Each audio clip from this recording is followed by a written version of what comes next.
Selamat siang, salam sejahtera untuk kita semua. Perkenalkan, saya adalah Agung Nur Cahyanta, dosen dari Fakultas Ilmu Kesehatan, Prodi Farmasi Universitas Bamada Selawi. Di sini, saya membuat video ini sebagai salah satu persyaratan dalam memenuhi sertifikasi dosen tahun 2024. Sebelumnya saya akan memulai tentang deskripsi dari mata kuliah yang saya ampu. Mata kuliah yang saya ampu adalah Teori Teknologi Sediaan Farmasi Solid, di mana mata kuliah ini terdiri dari 2 SKS dan menjadi prasyarat ketika mengikuti mata kuliah praktek di semester berikutnya. Deskripsi mata kuliah ini merupakan mata kuliah yang menekankan pada pembuatan produk solid yang meliputi metode serbuk atau partikel, kemudian proses pengeringan, proses pencampuran, metode pembuatan tablet, kemudian studi formulasi, sediaan tablet, dan evaluasi dari sediaan tablet atau sediaan solid. Capaian pembelajaran dari mata kuliah ini adalah menunjukkan sikap bertanggung jawab atas pekerjaan di bidang keahliannya secara mandiri. Kemudian menguasai iptek, teori tentang riset dan pengembangan diri dalam dunia kefarmasian. Memanfaatkan iptek, mendesain riset dan mengembangkan diri dalam dunia kefarmasian. Mampu menerapkan pemikiran logis, kritis, sistematis, dan inovatif dalam konteks pengembangan atau implementasi ilmu pengetahuan dan teknologi yang dilaksanakan secara bertanggung jawab serta mandiri yang sesuai dengan bidang kefarmasian. Atribut soft skill dari mata kuliah Teori Teknologi Sediaan Solid ini adalah berpikir kritis, kemauan belajar, dan dapat diandalkan. Capaian pembelajaran dari mata kuliah ini adalah yang pertama, mampu menentukan metode evaluasi dari serbuk atau partikel atau granul. Mampu menyusun metode pembuatan tablet. Mampu memahami proses dari pengeringan granul. Mampu melakukan formulasi sediaan tablet, mampu menganalisis problema dalam proses pentabletan dan kontrol kualitas sediaan tablet, mampu mengukur problema serta evaluasi sediaan tablet salut gula, teori disolusi tablet, serta metode optimasi sediaan farmasi secara eksperimen. Penilaian mata kuliah ini terdiri dari UTS 20%, UAS 35%, tugas 30%.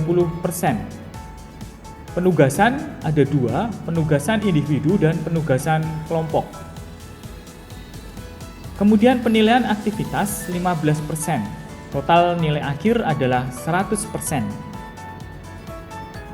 Mata kuliah ini terdiri dari 2 SKS dan dijalankan dalam 16 minggu. Di mana 2 pertemuan merupakan UTS dan UAS. Kemudian mata kuliah ini diampu oleh 2 dosen. Dosen sebelum UTS itu adalah saya sendiri, kemudian ada dosen partner setelah UTS.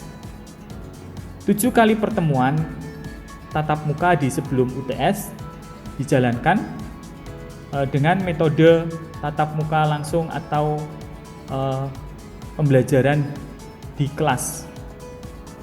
Metode pembelajaran meliputi ceramah dan diskusi. Kemudian untuk penugasan berupa individu dan kelompok.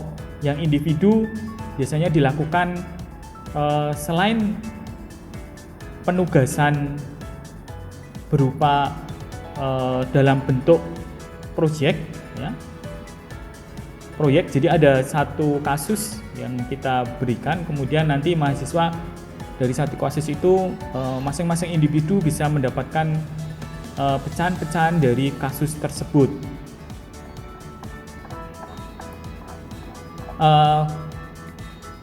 Berikut adalah cuplikan dari pembelajaran di kelas yang saya lakukan. Terima kasih. Teman-teman mahasiswa, selamat siang. Bagaimana kabar kalian hari ini? Baik ya, ya. Karena cuaca hari ini meskipun panas ya, kita ada di ruang yang ber-AC ya. Ini patut kita syukuri ya. Jadi hari ini kita bersyukur karena kita sudah diberi kesempatan untuk menambah pengalaman di siang hari ini melalui mata kuliah Teknologi Sediaan Farmasi Solid ya. Ini adalah pertemuan ya yang ketiga ya. Sebelumnya kemarin kita sudah memberikan materi atau mempelajari materi tentang cara atau metode pembuatan tablet ya. Jadi kalau minggu kemarin itu kan ada metode pembuatan tablet itu kan ada beberapa ya. Di antaranya ada yang dikempa langsung ya. Kemudian ada juga yang selain kempa langsung apa? Granulasi basah ya, betul sekali. Terus ada apa lagi? Granulasi kering. Ya, jadi kelihatannya kalian belajar juga ya. Jadi masih ingat ya. Ya baik. Jadi selanjutnya setelah kita mengetahui metode ya tentang pembuatan macam-macam metode pembuatan tablet, kita akan menginjak pada sesi evaluasi granul ya. Tentu teman-teman mahasiswa mengetahui ya bahwa dalam proses pembuatan tablet itu tidak serta-merta ya, atau tidak serta-merta akan menjadi tablet seperti ini ya. Tidak ya. Jadi ada prosesnya terlebih dahulu. Nah, untuk itu pada hari ini nanti kita akan mencoba membahas pada tahapan evaluasi granul ya. Nah, capaian pembelajaran dari mata kuliah ya, yang dibebankan pada mata kuliah ini adalah teman-teman nanti mampu menentukan metode evaluasi serbuk partikel atau granul ya. Jadi itu.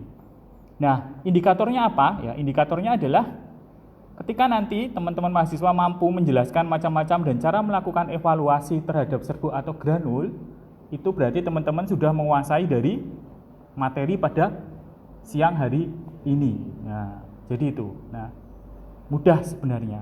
Nah,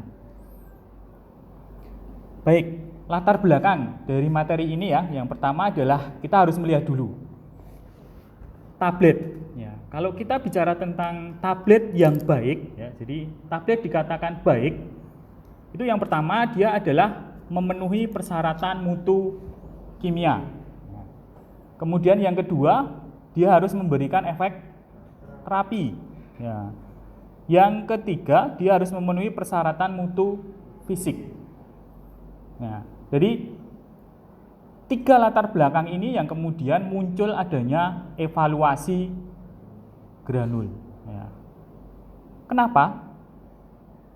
Kira-kira kenapa? Karena tablet itu sebenarnya kan tidak serta-merta langsung menjadi tablet. Dia dibuat dari bahan-bahan campuran serbuk. Ya. Bahan campuran serbuk tadi diolah sedemikian rupa sehingga dia akan menjadi granul. Nah, granul kemudian dicetak menjadi tablet. Ya, tablet seperti ini. Nah, mungkin yang menjadi pertanyaan adalah kenapa harus dibuat granul? Itu. Kira-kira kenapa? Kok kita harus dibuat granul nih? Kenapa? Ada yang tahu? Kalau kita bicara tentang granul, itu granul dan serbuk itu bedanya apa?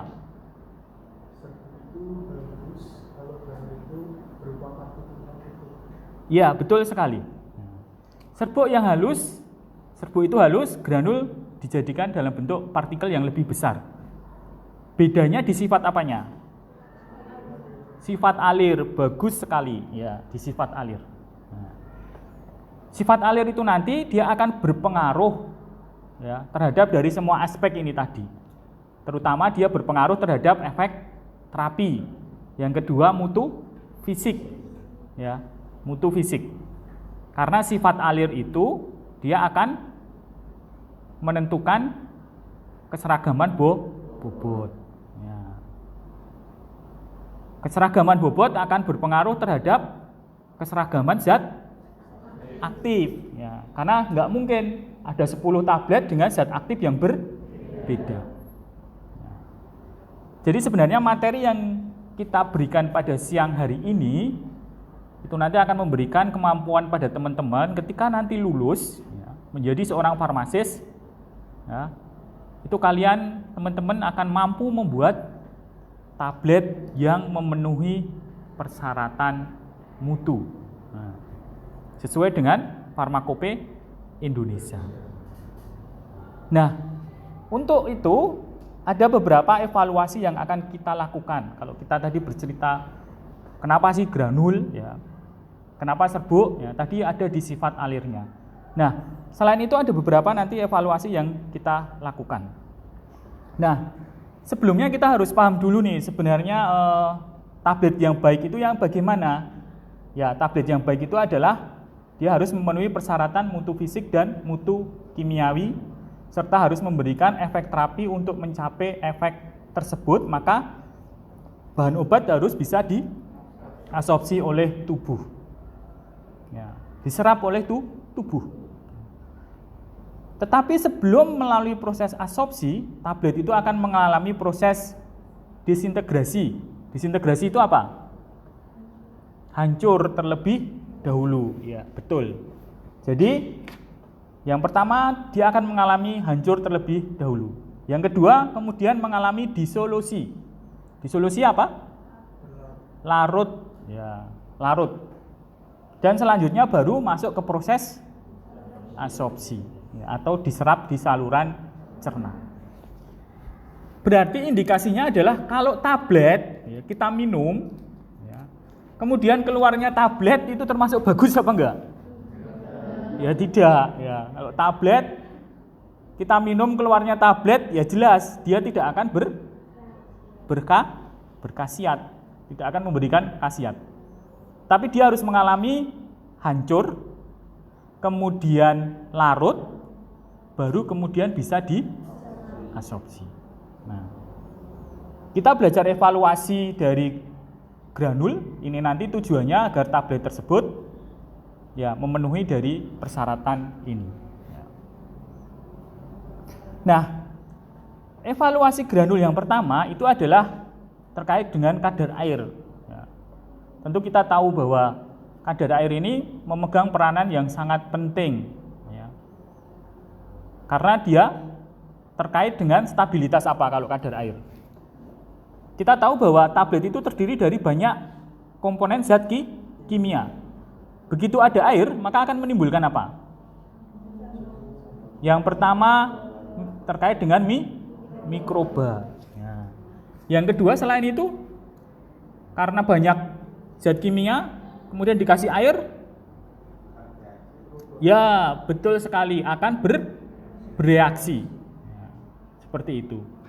Jadi terkait dengan keawetan dan juga dengan terjadinya reaksi kimia. Ya, kalau saling bereaksi, maka efek yang paling gampang bisa saja dia menjadi toksik atau menjadi senyawa yang kita tidak kenal. Ya, jadi itu. Nah, mengukur kandungan air ini dilakukan dengan menggunakan alat Monster Balance. Ini teman-teman sudah pernah melihat ya di lab ya. Ya, jadi nanti ketika selesai mata kuliah ini kemudian melakukan praktikum, teman-teman sudah melihat alat ini, ya nanti tinggal dicocokkan aja. Oh, di lab alatnya ini. Ya, berarti ini adalah yang digunakan untuk mengukur kadar air. Ya. Jadi ini caranya adalah bila indikator keseimbangan sudah kembali, maka granul benar-benar kering dan skala dapat dibaca. Ya. Nah, sebenarnya ada dua. Kalau yang paling mudah memang dengan alat ini, ya. Tetapi yang paling sederhana kalau misalkan nih teman-teman nanti menjadi penanggung jawab industri dan ternyata tidak punya alat ini. Nah, itu kita bisa menggunakan metode gravimetri. Ya, metode gravimetri ini dengan cara apa? Cukup modal apa? Oven. Ya, cukup modal oven. Ya, jadi dipanaskan ya pada suhu 120 derajat Celcius ya selama berapa menit, kemudian dihitung selisih bobot awal dan bobot akhir. Nah, jadi rumusnya seperti ini kalau kita menggunakan metode gravimetri, yaitu W1 dikurangi W2 dibagi W1. Nah, kemudian dikali 100%. Ya. Di mana W1 itu adalah berat granul awal, W2 berat granul yang sudah kering. Ini dalam gram. Nah, persyaratannya itu 2-4%. Ya. Jadi kalau hasilnya 2-4%, maka ini memenuhi dari uji kadar air. Nah, jadi seperti itu. Gimana? Ada pertanyaan mungkin?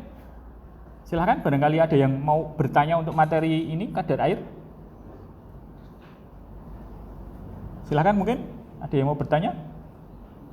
Atau sudah jelas semua? Ya, silahkan Mas.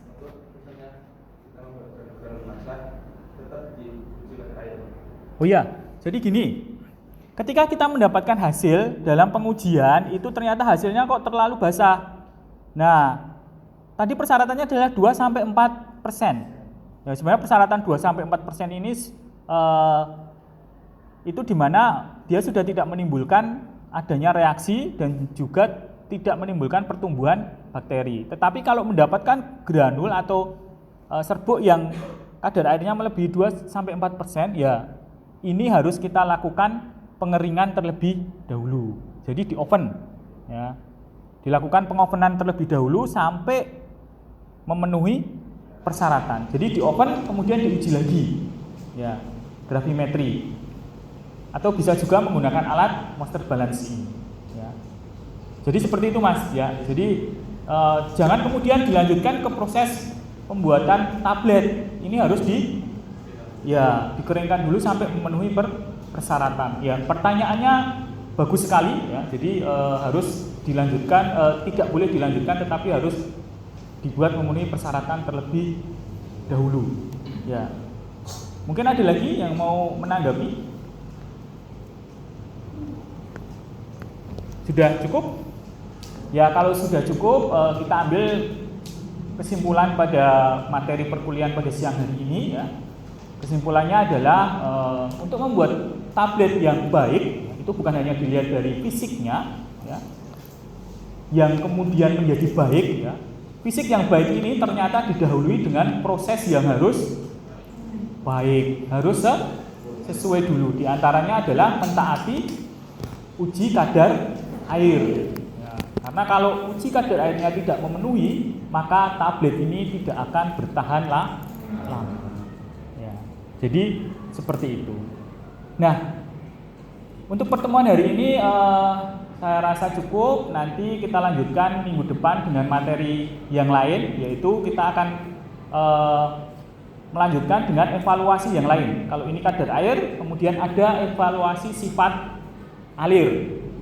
Minggu depan kita akan mencoba mempelajari tentang evaluasi sifat alir granul, di mana sifat alir ini juga berpengaruh terhadap fisik, ya, dari dalam rangka untuk membuat tablet yang baik. Ya, jadi itu. Saya rasa teman-teman semua sudah memahami. Tadi sudah ada beberapa pertanyaan, ya. Sudah kita simpulkan bahwa pertemuan hari ini kita dapatkan kadar air itu membuat tablet menjadi lebih awet, ya, lebih awet. Ya. Jadi itu. Kemudian untuk evaluasi dari pertemuan hari ini, untuk penilaian tadi sudah ada beberapa yang ada pertanyaan, itu nanti juga masuk dalam nilai keaktifan.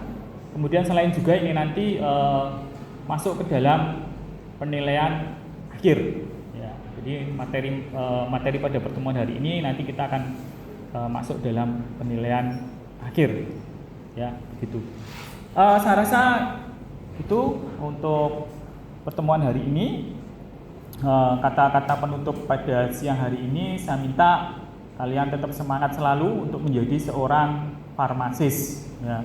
Karena menjadi seorang farmasis itu melekat tanggung jawab menciptakan suatu tablet yang aman, berkhasiat, dan bermutu. Nah, makanya kalian harus selalu mengikuti mata kuliah ini biar kalian bisa ya menciptakan tablet yang aman, berkhasiat, dan bermutu. Oke, terima kasih, selamat siang.